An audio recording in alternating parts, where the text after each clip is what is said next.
It is said that the world was created by a perfect, all-powerful, and good God. But that statement, so often repeated in temples and catechisms, sounds increasingly fragile when we look around. Can a world full of injustice, corruption, wars, and senseless suffering have been woven by the hand of a perfect being? Since ancient times, there were those who suspected the opposite, that the true creator of this earth was not the supreme God, but a lesser, twisted God who demanded absolute worship. The ancient Gnostics called him the Démiurge, the illegitimate son of Sophia. Wisdom, a cosmic artisan who shaped matter and inhabited it with imprisoned souls. According to Gnostic schools, this Démiurge is a jealous God, unable to accept being forgotten or ignored. He needs to be adored. He demands to be loved. And, above all, he presents himself as the one and only true God, even though he is actually a usurper.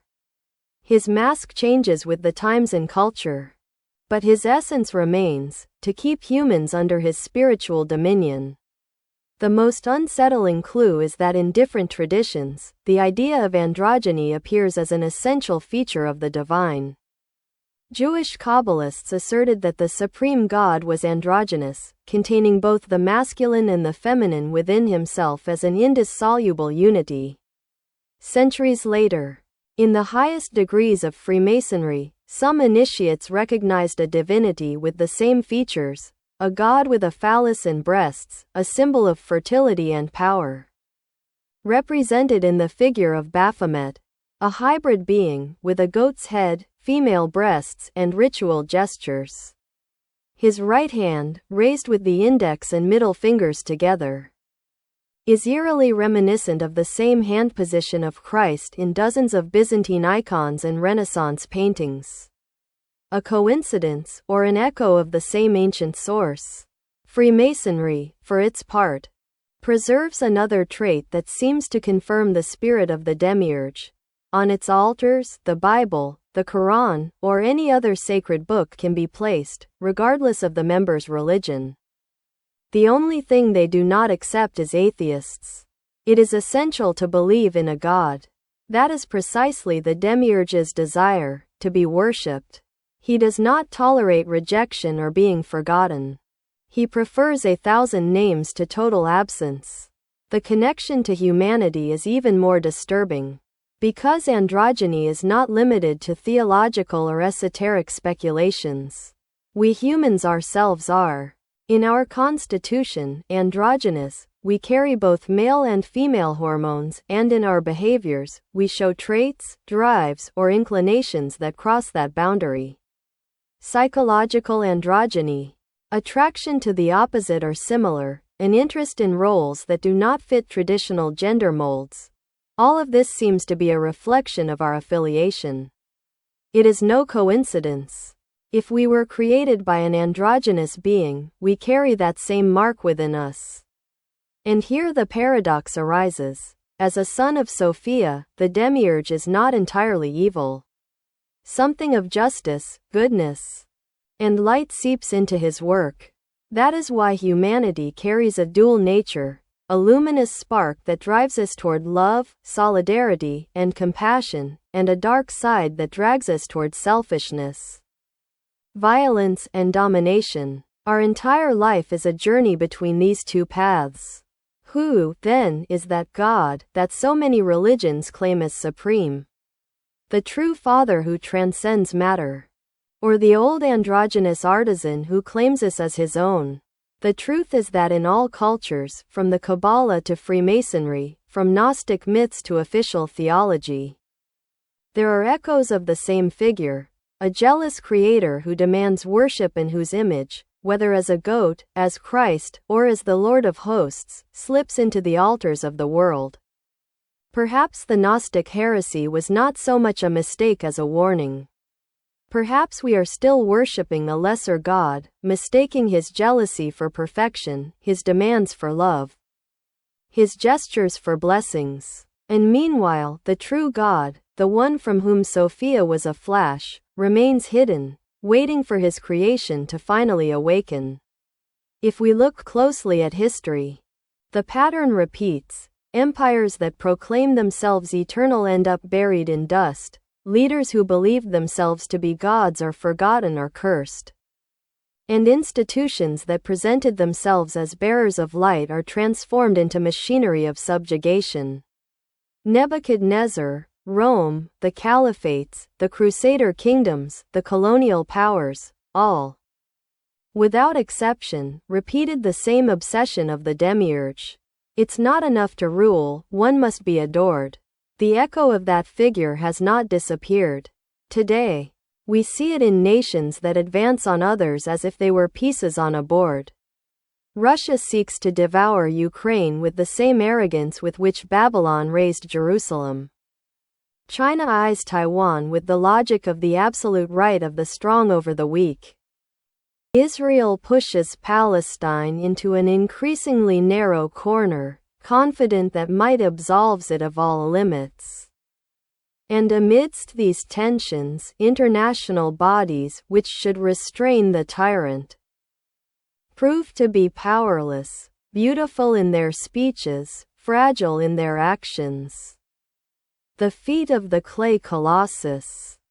Can a world order where power tramples and justice has no tools to stop violence truly be called divine? Or, as the Gnostics warned, are we still trapped in the work of a lesser, jealous God? Unable to accept that not everything revolves around his will? The unsettling thing is that humanity seems to be molded in the image and likeness of that ambiguous creator.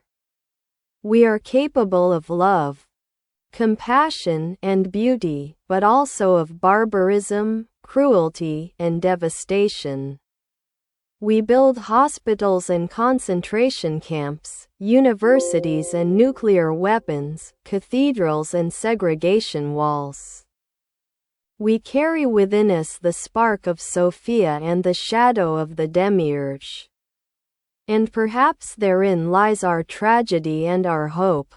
The tragedy, because the temptation to worship power, to kneel before any mask that promises security, is too strong. The hope, because that seed of light that does not belong to the Démiurge, but to the true source, still resonates within us.